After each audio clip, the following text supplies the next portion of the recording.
Hey guys, it's me, Froggy, here again with another Beyond the Map's Edge video. Beyond the Map's Edge is a national treasure hunt, national West Coast. I mean, anyone in the U.S. can play it. I was trying out a new introduction. It's not going so well. But once again, we're here with the book Beyond the Map's Edge. It's a book and a memoir with 3 parts and a map and a treasure hunt and a collection of riddles and stories all together in one. Written by Justin M. Posey. All right, and we're getting to the end. This is a continuation. So this is a part 2 of the part 1 I started earlier. We're talking about the story, The Treasure Trail. It's one of the longer stories. I don't think it's the longest, but it's one of the longer ones, and it has a lot of things that I'm calling out, I guess. I'm not sure if it's because the story's getting to an end, and I don't have another place to buy a plane ticket to, so I'm desperately panicking looking for everything, or I don't know, maybe a lot of stuff in this story is just relative to what I'm thinking and talking about in Discord and in other think tank brain groups and on my own, right? Who knows? For whatever reason, this is a 2-parter, all right? And so we're going to go again. We're going to pick up a little bit from before where we left off, and there are some tangents that we're going to go down. I think this story had me go out and learn more on my own than other stories. I think there's like 2 or 3 things I had to go out and learn on my own, just so I could feel comfortable talking about them, and just so I would know what they mean, right? All right, we're getting into it. Why not? For one of the ones that's coming up pretty soon is Euronymph, right? The sentence right here on page 187, if you have the hardback, it says, "Here I learned to Euronymph, that meditation of patience and precision that coaxes big fish from deep water." So, if you don't know what Euronymph is, like I didn't, Justin gives a sentence, or half a sentence to explain what it is, right? So, hey, Euronymph, what's that? Oh, it's a meditation of patience and precision that coaxes big fish from deep water. And if this was a normal story, a normal book, you could probably go, oh, okay, and move on. However, this is a treasure hunt, and we're looking for clues, we're looking for any kind of advantage, we're looking for any of the guidelines or handrails, as one of my good friends likes to say, that Justin left for us, right? So for that, we continue down to Google, our good friend, and type in Euronymph, right, and see what hits, right? I think I put a quantifier on there. I put fishing Euronymph. All right, I didn't want to go down the rabbit hole. And here's what I found, right? So hopefully I can remember all this and tell it correctly. But traditionally, fly fishing, you're casting big loops, right? Big, beautiful loops, big circles. It's very weighted. The weight comes from the line. There's hardly any weight at the very end, right? A nice little fly. Have you ever held a fly in your hand? It's, well, one's probably gross because it's dead. But even if it's alive and a fly's ever landed on you don't really feel it, right? There's no weight to it. So you got a nice little weight, the lack of weight, and the line is the weight, and you're just making beautiful arcs, and you're casting, and you're setting your fly on top of the water, right, waiting for a little bite. Well, from what I understand, for Euronymph casting, Euronymphing, there's a weight at the end. And I had to watch just a couple of YouTube videos to understand it, because I'm like, well, wait a minute, if you're casting back and forth, how's the weight working? Well, so with Euronymph, you throw it out, you cast it, and it just kind of sinks. And from what I understand, this is to comply with a lot of fishing regulations in Europe. Not every single European country, but like there's a group of, I don't know, a dozen of them or something like that. And you can't have there's a lot of things you can't have on an American fly fishing setup. And so for there, you're really, you're trying to watch the line. I guess you're looking for a color. There might be a change of a color toward the end. And I don't know, it seems like, not like magic or guesswork, but watching people do it and hearing it described, and a few Reddit articles, it seems very repetitive. I was reading this one Reddit post about a guy who tried this for like 6 months. He had never done it, heard about it a year ago. He went out and tried it for 6 months, and he gave his thoughts on it. And his thoughts were that it is effective. It's very effective, and even Justin says that, right? It says it's a meditation and precision that coaxes big fish from deep water. This person didn't really say if it caught bigger fish, but he did say he caught more fish, and it was repetitive. But he says it took a lot of the art out of it. He went back in the end.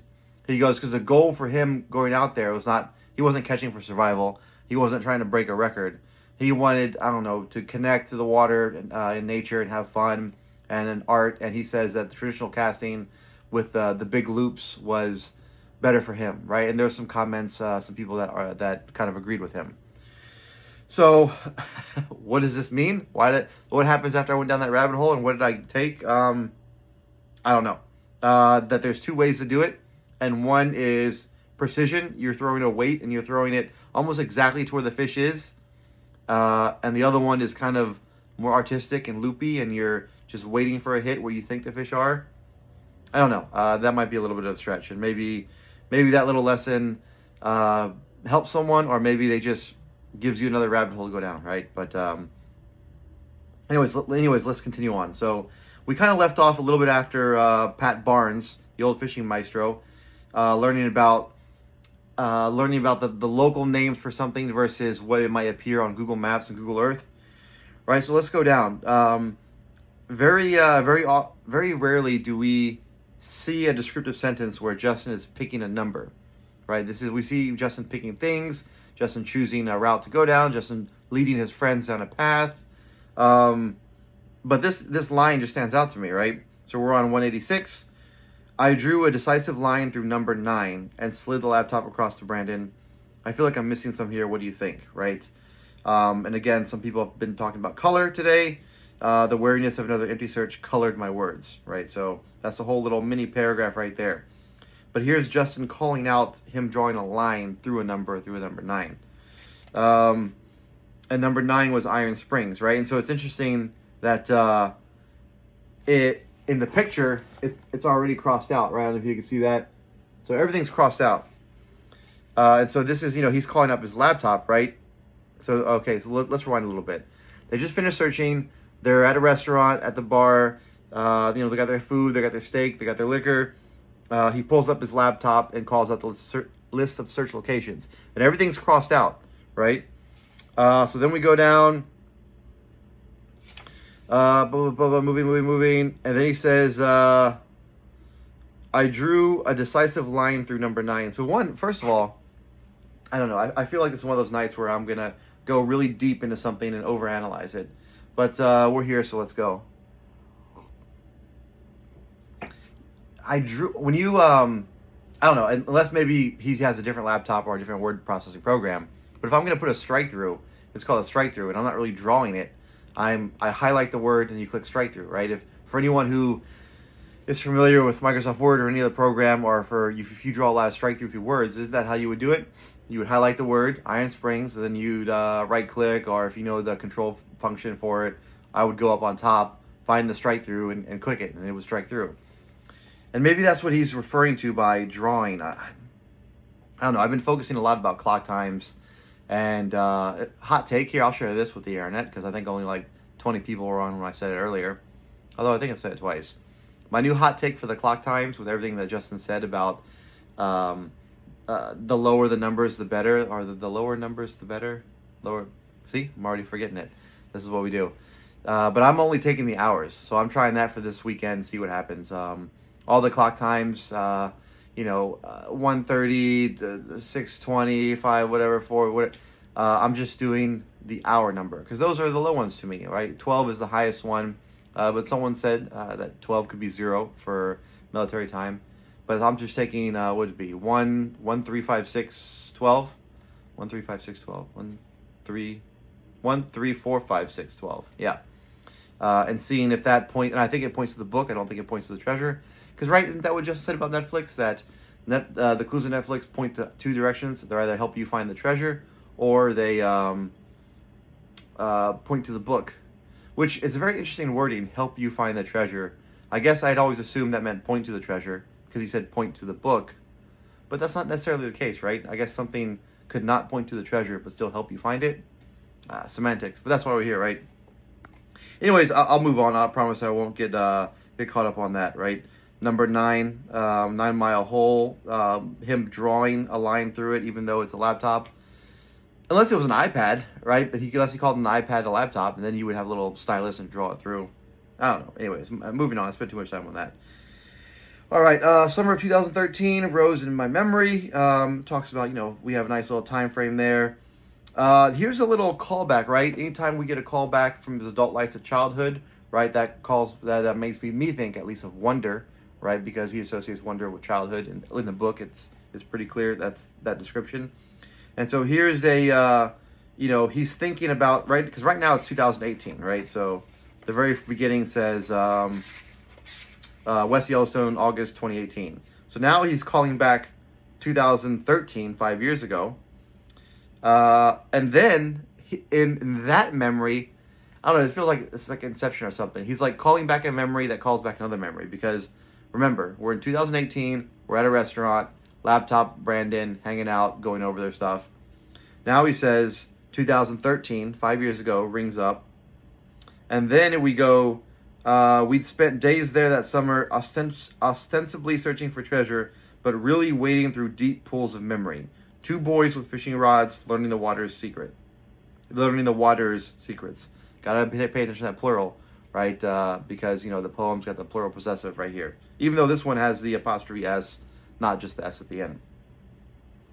But I think that's important. So before I move on, I'll just say it one more time in case I'm speaking too fast and you guys lost me or think I'm crazy. We're in 2018. Well, okay, if you want to get technical, we're in 2025 reading a book with a story that takes place in 2018.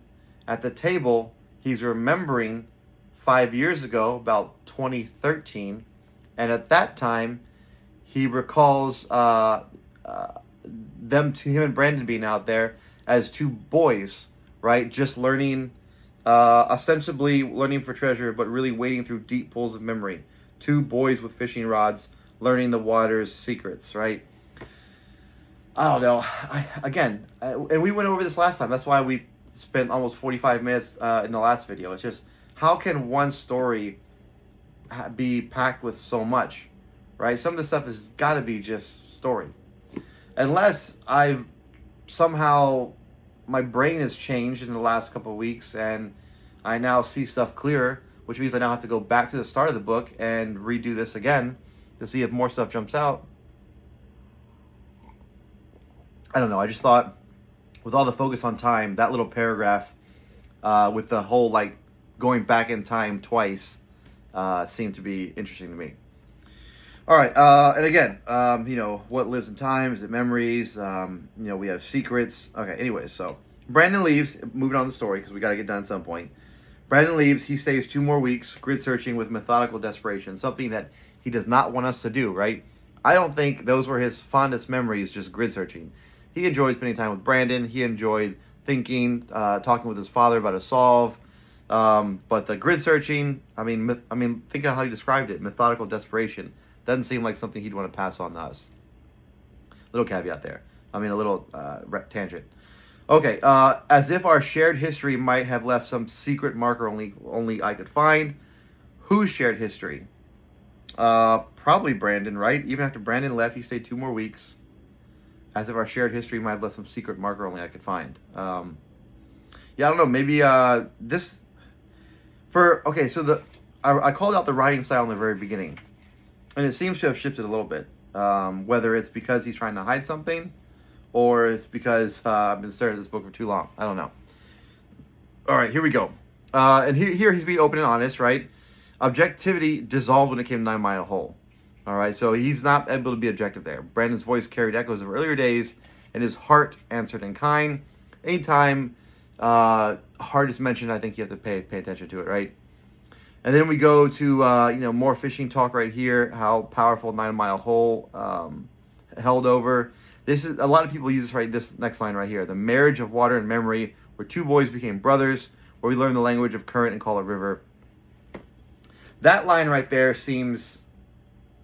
The phrase that I want to say is unnecessarily powerful, but I don't know if that's the right phrase to say. But it's a very powerful phrase. I'll read it one more time. 9 Mile Hole held this power over us, this marriage of water and memory, where 2 boys became brothers, where we learned the language of current and call of river, right? Call of river.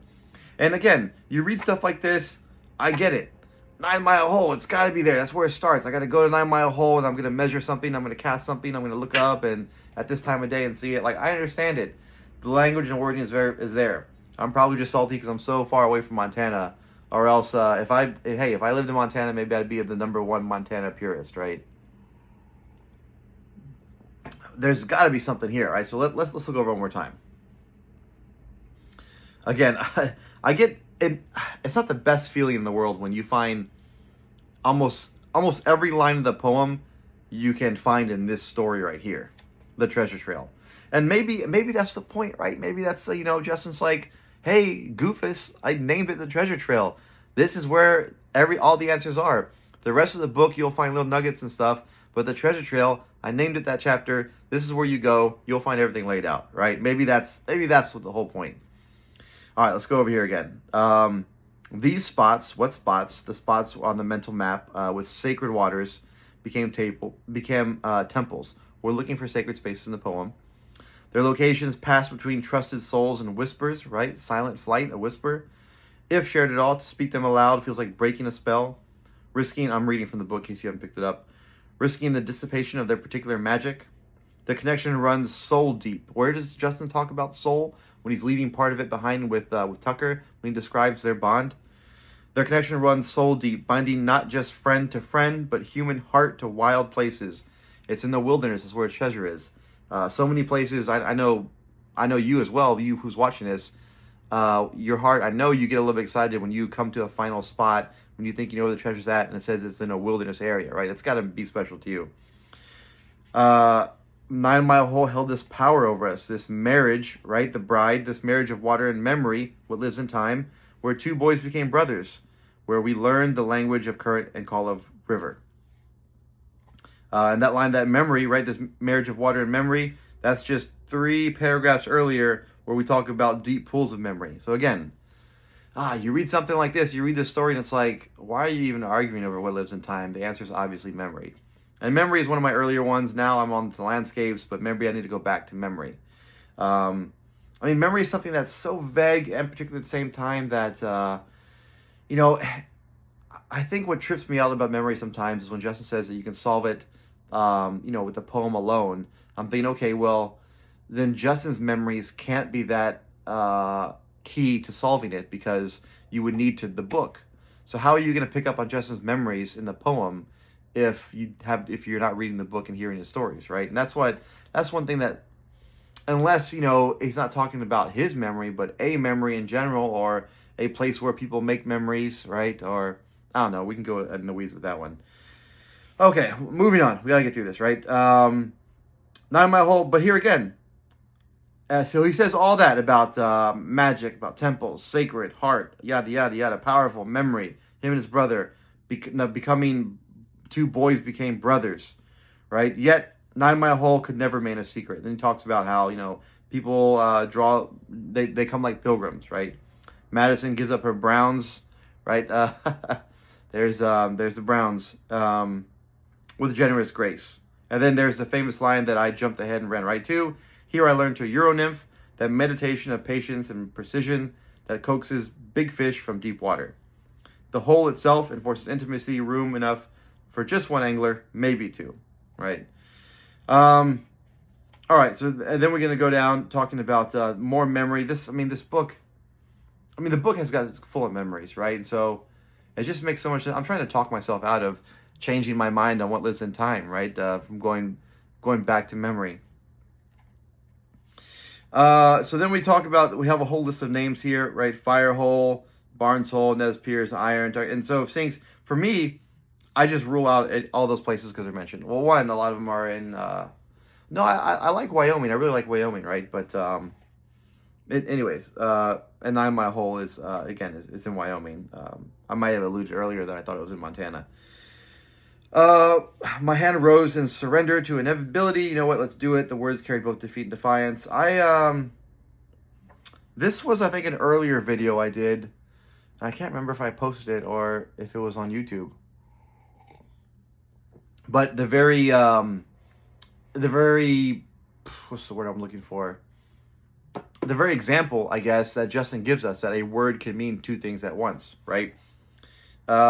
Words, plural, let's do it.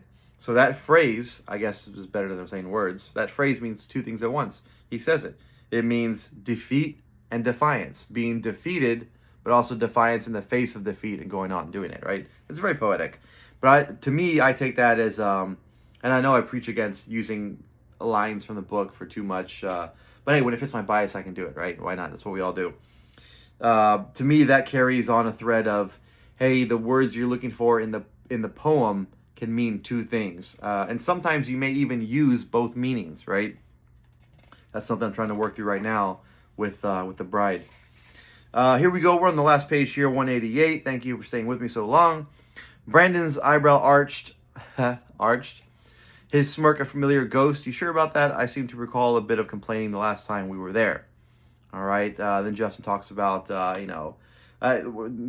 he's resigning himself to go out. They're going to do 9 Mile Hole one more time. And again, hindsight's 2020, right? I've heard a lot of criticisms over this particular chapter, like, oh, Justin, he's including this in there because to make himself seem like he was closer to the solve when he really wasn't. I mean, that's neither here nor there for me. I'm not here to argue over anybody's actions during the Fen hunt, right? I'm here, well, for two reasons. One, to find the gold, and two, to provide some sort of value to the community. I've been getting a lot. A lot of the discussions have helped out. People have been, very graceful. People have been very open, have treated me and my little adventures of posting videos up there, of starting little froggy merch, of the little hunts, which actually, oh, that reminds me, I think I got to finish up one of my mini hunts. But even the hunts that people have reached out for collaborations. So again, that's all great. I want to continue doing that. I want to continue being a part of the community. It's a great group. Heck, we even started Dungeons and Dragons again. Started a little community of just nerds having fun, role playing, and going on adventures. Right, if we can't find real treasure, let's go out on an adventure in our imagination and find imaginary treasure. Right. I forgot why I even down that road. I lost my train of thought. Anyways, Brandon's eyebrow arched, right? Just one arch, not two arches, just one. I don't know if I can kind of do that. I don't know. But here we go. Then they're going to go back. Tourist traffic crept past Madison Crossing. Summer Exodus, full of cameras, full of geysers and bears. And geezers probably on there too. And I mean, the very end of this, right? Coordinates of shifting, 6 years of obsession finally yields something more than obsession. We're trying to find what he's obsessed about. In the very beginning, right? This book is 3 parts. One of them's obsession. We talked about Victoria Peak. There's 6 stories reinforcing his obsession there. And here we go right now again, as if 6 years. Interesting, the letter 6. Raccoons, 6 stories. 6 years of obsessions finally yield something besides more obsession. Drop cash on the table. I don't know. I don't know why this chapter just leads to being read more than other chapters. I found myself, as I was doing this video and I watched the last video I did, I wanted to read more of it out loud. And again, I don't know if it's because of the other projects I'm doing where I'm in a reading mood, or if it's just something about this particular story. I mean, I like all of his stories, but not all of the stories I feel lead themselves to being read, if that makes any sense. Some stories, I don't know if that makes sense. Let me know in the comments if you know what I'm talking about, or if I'm just a weirdo. Like, I look at some of these words, I look at some of the paragraphs, and I want to read them out loud. And there's others that I just don't, whether it's because of the cadence of the words, or the subject matter is kind of flat, or for whatever reason. But this story right here led itself to being read out loud. Which, is it a clue? Is it intentional? Is it, am I picking up on something that he put in there? But I don't know, man. I really don't. But we got through that one. Thank you again. I don't see myself doing many more 2-parters. I mean, we're almost done with the book anyways. But, all right. I do want to share this because I feel like every time I share it, I'm close to really understanding the words. I feel like I wrote these down, and I feel like I can explain it to you. But I'm kind of like, as I'm explaining it to you, I'm listening to myself explain it, if that makes any sense. I don't know. I'm all over the place tonight. It's probably this lemonade I'm drinking or something. Maybe the lemon juice is expired or something. Anyways, so the bride, right? This is kind of what I've been focusing on. Really, all I want to talk about on Discord recently is that I don't think the bride. I think his remarks on the bride, combined with everything he said on the bride, I think I can safely say, for right now, I change my mind all the time. I'm probably wrong. But I can safely say right now that the bride has not ever been a person, is not a person, historically or otherwise, or locally famous or whatever-wise. I think that's pretty safe. I think there's a difficulty in measuring anything from the bride, or with the statements of, the bride to the treasure that send a last. And again, shout out to Runboy who was talking with me about it. I think DC also, but I remember Runboy specifically. I was pushing really hard that because the difficulties in measuring mean that it's not on this earth, it's not something that you can go up and touch. He made excellent counterpoints, and I think I'm now agreeing with him. In the moment, I don't think I could say I agree with him, but now after sleeping on it, I think I can. That, there could be, it because of the size of the bride. The bride is just so big that, where do you measure from a mountain range? Which peak? The highest one? And I think I'll agree with that could be one possible scenario. My favorite scenario, because not a lot of this poem is esoteric yet. A lot of it's very grounded, right? Stanza 2 seems very grounded. I mean, it says walk, right? Right there in it. So stanza 1, instructional, stanza 2 seems very grounded. You're walking near something. There's a hole, right? That's a definite place. It's named. It's got a name. It's there. There's a distance from the silent flight to the hole. That's very grounded. All of stanza 2. So stanza 3, hey, we're halfway through the poem. There's only 3 stanzas left, and the last one kind of just refers back to everything else. So there's only 2 stanzas left. So is your whole poem going to be all very, very tangible, very tactile, everything on the ground? Or is there going to be just a little bit of esoteric in there? I think this is the time to slip it in. I really think that, the bride and the realm, right? So his realm, I think that kind of is conceptual. And I think the bride is right there, conceptual. And then something about, her foot of 3, now we come down to earth. So there's a little bit of we just spent, and I think that's intentional, him kind of switching between esoteric and not, or between, I don't know what the opposite of esoteric is. I should have looked that word up. If anyone knows, put it in the chat.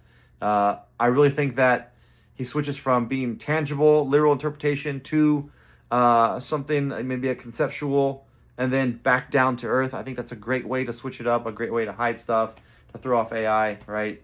So, because foot of 3, I mean, you got to measure something, 20 degree, right, in my mind. So the 20 degree in my mind is a measurement that you can take, and I really don't like measuring a base or a foot of a mountain, even if you have 3 feet that are kind of lined up at an angle. I don't like measuring a slope. I don't like measuring where rivers meet, because it's not neat and exact. I mean, if you say 20, it can't be 19, and it can't be 21. It's got to be 20, right? That's the words in there. So, to me, I think that, I'm looking for something that is exact and can be measured. And I haven't really found much. I was playing around with the 120 longitude, as that possible, or maybe maybe a, what's the word I'm looking for? A multiple of 20, like a 40 or a 60.